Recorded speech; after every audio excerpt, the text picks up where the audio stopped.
Welcome back. You're still watching Breakfast Central. Now time to take you to the world of sport. Morocco are into the last 16 of the FIFA World Cup for the first time since 1986, when they became the first African side to reach the World Cup knockout stage. Morocco finished their World Cup Group F encounter against Canada with the highest point tally of an African country at the World Cup ever. So the Atlas Lions, they win the group and join Nigeria Super Eagles when they did it in 1994 and in 1998. As they become the only African teams to top their group at two different World Cups.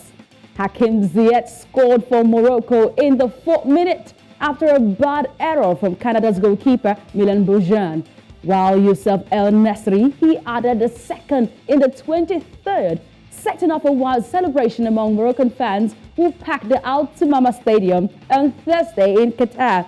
Now, to remind you the results right now, we know that Morocco did pip their opponents there to pick their last 16 tickets. Yes, they went up against Canada. It was Canada who lost the game and not Morocco. Of course, Croatia and Belgium had a goalless draw there in their encounter, and that has given Croatia a berth to the last 16. So looking at the last 16, we can say the group standings, Morocco topped the group F, finishing untainted there. It's great for them to see that they had a goalless draw in the first game at the FIFA World Cup, and coming up in the second game, they stepped up and won the game.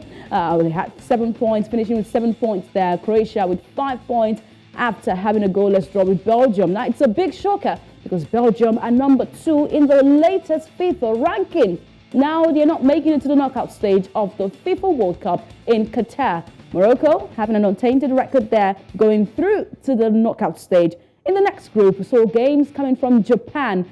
Japan has shocked Spain there, picking their ticket to the last 16. Germany not going in the next group there, as Japan topped the group with 6 points. Spain having 4 points. Now, Spain did start the game with 7 goals, and a lot of people thought that they would go all the way. But we're shocked by Japan yesterday in their last group game, while Germany could not go all out even after defeating Costa Rica 4 in that encounter. So the results for the day in favor of Morocco, Japan, Spain, and also the likes of Croatia and Morocco. Now, the round of 16 encounter will say that Japan will have to meet up with Spain there, Croatia in the round of 16. And we'll see Morocco having to take their own encounter. Remember that Senegal will go up against England, Netherlands against USA, Argentina against Australia, France against Poland, and Morocco against Spain. Japan, not forgetting, they will have to face Croatia. We're waiting to see if they will shock the world once again against the runners-up for 2018. Today we expect juicy games, one a revenge mission, or it's going to be an attack once again for what happened in 2010. We have Ghana, 2 African sides, Ghana and Cameroon, who will be in action today for the FIFA World Cup games. Yes, the likes of Cameroon will be facing off with the Samba Boys, and Ghana will take on Uruguay in their encounter. And that's the bone of ties to Ghanaians for that incident in 2010 in the pre-match press conference in Qatar there. He says he will not apologize because he did not hurt any player. Let's listen to Luis Suarez. Apologize to the ball, but the Ghana player missed a penalty, not me. Maybe I can say apologize if I take a tackle and take injury the player and take a red card. Maybe I can say apologize. But in this situation, I take a red card, the ref says penalty. It's not my fault because I don't miss the penalty. You see Luis Suarez there saying, not my fault. Now, Osa, this is where we have to have a conversation right now. Ghanaians are demanding an apology from Luis Suarez, saying, oh, you cost us that semi-final berth for the World Cup in 2010. Do you think they deserve an apology, or you stand with Luis Suarez, who said, don't blame me, blame Asamoah Gyan for missing that spot kick? Of course, I'm 100% with Luis Suarez. Ghanaians have been on serious. If they want an apology for them, missing out on qualifying a couple of years ago, they must be kidding. Because, I mean, Luis Suarez did what he had to do. He took a red card for his nation, you know, and of course, I feel like he was the hero of that game, to be honest. And anybody who is that patriotic for his country should be celebrated instead. But instead, Asamoah Gyan had an opportunity to take Ghana through and they missed it. So they should move on. Okay, but a lot are saying he's the villain. He should have apologized. He cost them the semi-final bet. He gave them an opportunity. They missed that opportunity. He handed Ghana an opportunity. He handed Asamoah Gyan an opportunity to take Ghana through. They missed it. Okay.